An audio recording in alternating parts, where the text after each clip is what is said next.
Kamen Rider Ryuki es una serie con muchas opiniones divididas.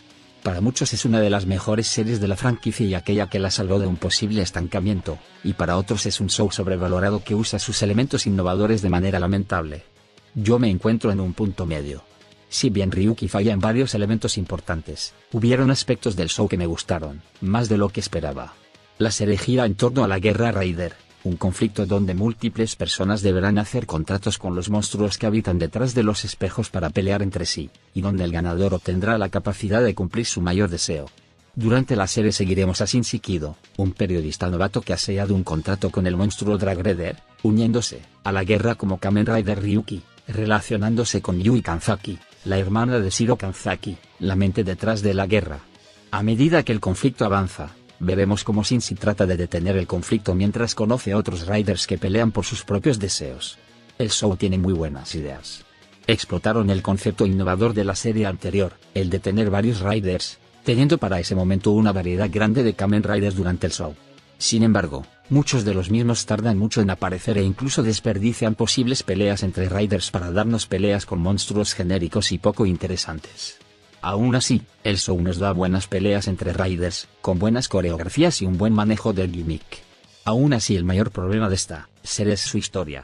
La historia de Ryuki está incompleta, dejan sin resolver muchas cosas importantes de la trama principal, dependiendo del material externo para explicar cosas que debieron explicarse en la serie. Pasando con los personajes, Shinji es un protagonista que si bien está mal hecho, al no darle ningún desarrollo durante gran parte del show, haciendo que cada vez que tenga un avance a los pocos capítulos vuelva a ser mismo pacifista e idealista de siempre, el show nunca le da la razón, e incluso en sus momentos finales donde muere intentando ayudar a otros. Y es eso lo que me gusta de Shinji, su final, siendo trágico pero a la vez cerrando su personaje correctamente. No será el mejor prota, pero sí tiene su carisma. Rena Kisama como secundario está ok. Tiene cosas interesantes como darnos a entender que fue el primer peleador de la Guerra Raider buscando la manera de salvar a su prometida, y su vínculo con Shinji ciertamente le da a ambos buenos momentos, pero aparte de que este vínculo se construye de la nada, de un episodio a otro ya son amigos, el personaje se queda sin motivos de seguir siendo como es una vez su novia mostró estar a salvo. Shuichi Kitaoka es el mejor entre los Riders principales, siendo un abogado que tras descubrir que sufre una enfermedad terminal se une a la guerra en busca de la inmortalidad. Él y su asistente, Goro, son lo mejor que el show presentó y su conclusión deja una enseñanza hermosa. Como una persona con conocimiento de su pronta muerte debería aprovechar cada uno de sus últimos minutos en disfrutar su vida, en lugar de buscar una solución imposible a su condición. Si ven que no estoy mencionando mucho a Yui o a los miembros de Lore Sornal, es porque son personajes que no dejan mucho de qué hablar. De Yui ya me quejaré luego, pero los miembros del diario sirven solo para los chistes malos. Intentan darles algo de cara al final, pero llega tan tarde y hacen sentir que se los dieron para rellenar a los personajes con algo. Pasando con otros Riders, Asakura tenía cierto potencial al ser un Raider totalmente demente y al que no le importaba realmente la guerra, sino solo causar caos en la misma y vengarse de Zolda. Pero mientras más intentan darle personalidad, historia y trasfondo, más plano queda. Sea-Force es una buena introducción hacia lo que es la Guerra Raider, pero dura muy pocos capítulos y no retoman nada de él más adelante. Guy también empezó como un personaje con potencial, al ver la guerra entre Raiders como un juego, pero lo mismo, no da mucho contexto del mismo y termina siendo potencial desperdiciado. Raya fue un personaje ok, siendo un Raider con el mismo ideal que nuestro protagonista, pero que entiende el peso de la guerra y que no puede detenerse así como así. Tuvo un buen trasfondo y se nota el peso del personaje en los dos héroes principales durante la serie. Taga es posiblemente de lo peor del show. A ver, el personaje es decente, se nota que quisieron hacer un personaje hipócrita y muy ligado a sus propios ideales.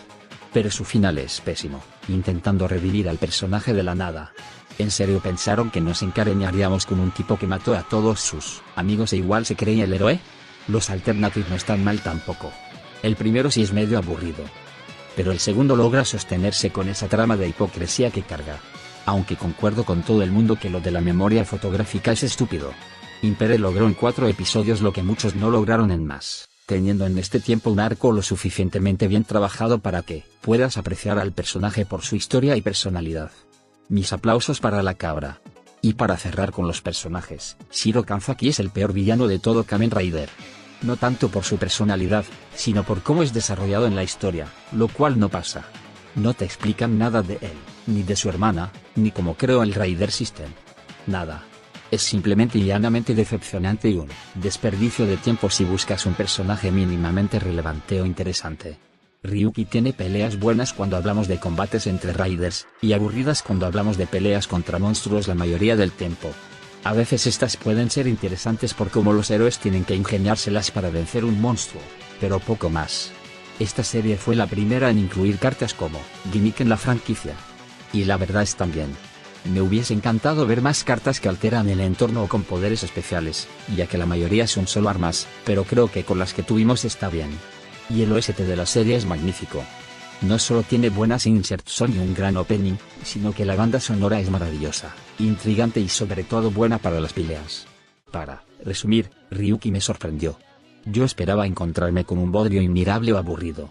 Pero al ir con las expectativas tan bajas, me terminé llevando una agradable sorpresa. No está entre las mejores series de la franquicia pero tampoco entre las peores. Ryuki realmente es una serie a la que sobreviví.